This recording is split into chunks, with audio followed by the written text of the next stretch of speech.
Hi all 21 days சேலஞ்சில் இது வந்து டே 5. என்னோடய வெயிட் வந்து குறையல, அதே 87.45 தான் இருக்குது.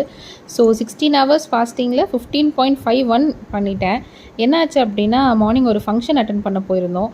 ஸோ இதை நான் சாப்பிடல, இதை நான் சாம்பிளுக்காக வச்சுருக்கேன். ஒரு இட்லி, ஒரு பூரி, கொஞ்சம் பொங்கல், ஒரு வடை இந்த மாதிரி சாப்பிட்டேன். வந்துட்டு ஒர்க் அவுட் பண்ணியாச்சு. ஸோ லஞ்சுக்கு சிக்கன் பிரியாணி சாப்பிட்டேன். எனக்கு தெரியும். ஸோ சிக்கன் முட்டைலாம் நிறையா சாப்பிட்டேன். சிக்கன் பிரியாணி ஹாஃப் போர்ஷன் தான் சாப்பிட்டேன். ஈவினிங் அதனால் வந்து கேலரிஸ் இன்க்ரீஸ் பண்ண வேண்டாம்னு பால் மட்டும்தான் குடித்தேன். ஸோ வாக்கிங்கும் 5000 ஸ்டெப்ஸ் வந்து போயாச்சு. ஸோ நீங்கள் கேட்கலாம், என்ன நீங்களே வந்து இவ்வளோ சாப்பிட்ருக்கீங்க அப்படின்னு.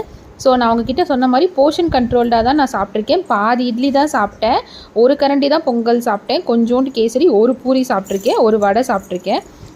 சிக்கன் பிரியாணியுமே அப்படி தான், ஒரு ஃபுல் போர்ஷனில் ஹாஃப் தான் சாப்பிட்ருக்கேன்.